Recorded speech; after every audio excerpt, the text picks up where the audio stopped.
This is a training session on the 17 indisputable laws of teamwork. During the 1990s, what I have found to happen is that leadership became a very prominent subject. If you went to the business community, they wanted to learn about leadership. If you went into the government community, they wanted to learn about leadership. If you went into the church community, they wanted to learn about leadership. If you went into any community, leadership became kind of the big deal. And in the 90s, I wrote the subject. If you went to the business community, they wanted to learn about leadership. If you went into the government, I wrote several books on the subject of leadership. In 1993, I wrote a book called Developing the Leader Within You, helping people develop themselves as leaders. As a complementary book, the year later, I wrote a book called Developing the Leaders Around You, kind of helping a leader develop leaders around him or her. And then in 1997, I wrote a book that was kind of a soft leadership book called Becoming a Person of Influence. Again, how to have influence with people, basically how to become a better leader with people. In 1998, I wrote a book that has become very popular, The 21 Irrefutable Laws of Leadership. This has been used major in the business community, government community, the church community. And this was a book that helped people understand that there were certain laws that if they learned those laws, if they obeyed and followed those laws, they would become very effective as a leader. And I followed the 21 Irrefutable Laws of Leadership with a book entitled The 21 Indispensable Qualities. I talked about what are the qualities that need to be inside a person to be the leader that they really want to become.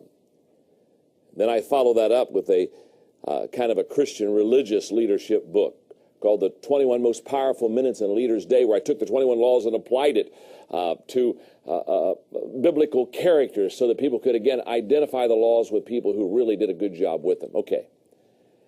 One thing that I found very interesting as I taught this decade of leadership is that as leaders grew, as leaders learned, as leaders matured, as leaders developed, I found that they began to ask themselves not only how can I lead better or how can I develop people around me to lead better, but they began to talk about teamwork because they found that nobody is a leader in every area. For example, in the 21 Irrefutable Laws of Leadership, most of the audience here, how many of you have the 21 Irrefutable Laws of Leadership? Oh, this is very good. Now, keep your hands up, keep your hands up, keep your hands up. The people that have their hands up now in this room are truly the great leaders in this room.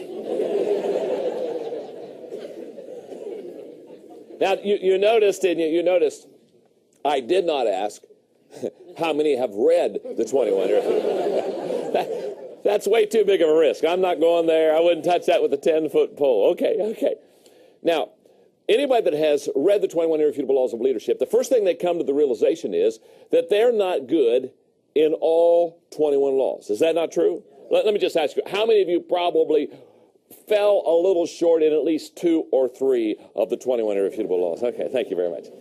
Now, the reason I asked that question, the reason there's such laughter in the audience is because anybody that takes the 21 Irrefutable Laws of Leadership book and begins to dissect and learn those laws understands quickly that in some laws they excel and in some laws they do not. Now, that's where teamwork comes in. You see, what I have found is that the moment we realize that we do not do well in all of the leadership laws, the next question is then, who does well in a leadership law that I don't do well? And all of a sudden, there begins to be what I would call this urgency to develop a team. Does that make sense? Because teamwork matures, teamwork takes leadership and allows it to be what it really needs to become. Now, this is going to show my age, but there was an old commercial, I don't know, maybe 10 years ago on Bo Jackson, who played 2 sports.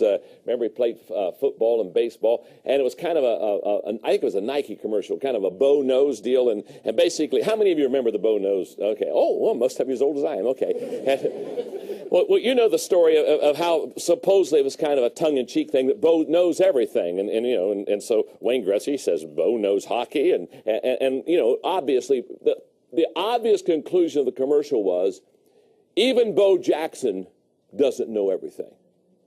And the conclusion that any person that studies leadership will come up to, if they really understand leadership, is that it's obvious that you aren't a good leader in every area.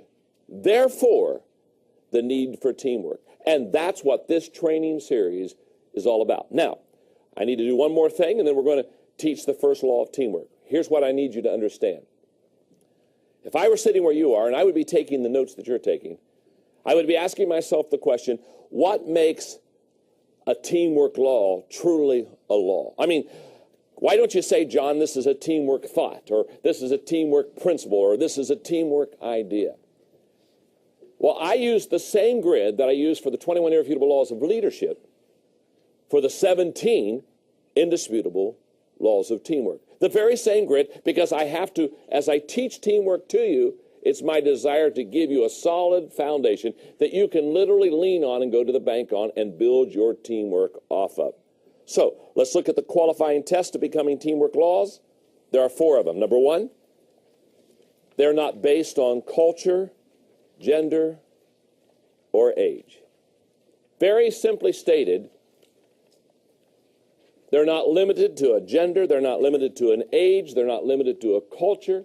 In fact, we teach teamwork, we teach leadership internationally through our equipping organization, the Enjoy Group.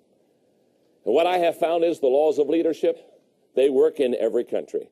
The laws of teamwork, they're going to work in every country. Why? Because they're not limited. That's what makes it a law. Number 2, they relate and apply to all communities. They apply to the business community, they apply to the government community, they apply to the religious community, they apply to the academic community. In other words, these teamwork laws will work anywhere. As you view this video, and as you study teamwork, no matter what your situation, these laws will work in it. Number 3, they are recognized by other teammates as teamwork laws. In other words, very simply, we just sit down with players on teams and we ask them very, very pointedly, are these teamwork laws working? Is this truly a law? Is this something you can really go to the bank on? And finally, number 4, they stand the test of time. In other words, they're not dated, they're not faddish, they're not in now, and 5 years from now they'll be out. These teamwork laws worked in the 1900s, they're working now in the 2000s, they'll work in the 2100s. They are not limited to time. Let me make 4 observations about the laws that you're about to learn concerning teamwork. Number 1, these laws can be learned. You can learn these laws. The reason I know that is for many years now I've been training teams. For many years I've been developing team members. I could put a name behind every teamwork law that you're going to study. I promise you, you can learn these laws. Now, I want you to just look at your neighbor and I want you to say to him right now, even you can learn these laws.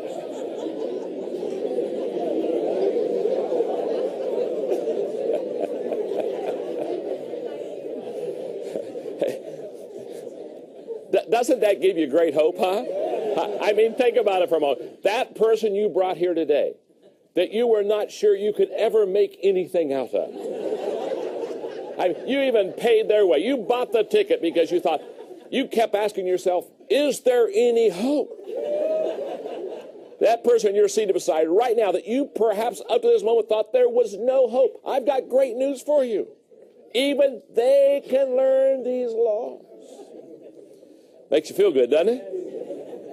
It also makes you wonder, why did they buy that ticket for me? Second observation, very simply, these laws stand alone. I'm going to teach you 17 laws of teamwork today. I promise you they stand alone. What do I mean by that? Very simply, you don't need to learn law number 1 to go to law number 2, to go to law number 3, to go to law number 4. They stand alone. You may not do good on 1, but you do very good on 2. In other words, they don't have to have any sequence. They aren't to be built upon. Number 3, these laws carry consequences. Simply stated, if you do well on these laws, you're going to develop a good team. If you do poorly on these laws, you're not going to have a good team. You're going to rise and fall on how well you're able to learn and implement these teamwork laws with your team. And the final observation, these laws are the foundation of teamwork. These are the laws that you build your team on. Let me give you one suggestion before I teach law number 1. This is what I call a training suggestion for you. If I were you, and I just finished watching the introductory part of this training series, what I would do is I would ask myself, how can I best be a team member, and how can I best develop team members around me? And I'm going to suggest that you do 4 things that will be greatly helpful in developing yourself as a team member or developing your team. Number 1, read the book, The 17 Indisputable Laws of Teamwork. Start there. Read the book. After you have read the 17 Indisputable Laws of Teamwork, the second thing I would encourage you to do is watch these training videos. And I would encourage you to watch with your team 1 video a week. Each law is going to be 15 to 20 minutes in length. Very simply stated, what I want you to do is every week sit down with your team, watch one of the laws. Now, number 3, reread the law that you just watched on the video. Let me explain. As you have now watched me teach it on video, go back to that law, and you have probably 7 days before you go to the next video, the next law, the next training session. Take those 7 days and work that law in your life. Ask yourself questions like, how well do I implement this law of teamwork? Ask yourself the question, how well do the people around me implement this law of teamwork? In other words, give yourself 7 days to practice the law that you just watched. And then finally, number 4, apply this law not only to your life, but teach it to someone else. Now, you're watching the videos perhaps as a team. Maybe you have a business that you're in together or whatever. You're watching as a team.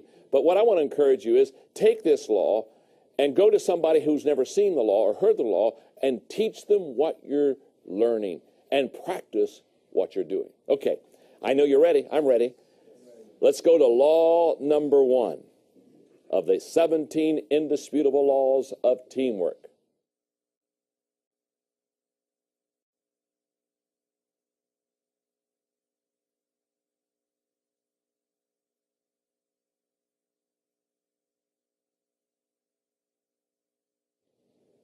Today I would like to talk to you on law number 2 of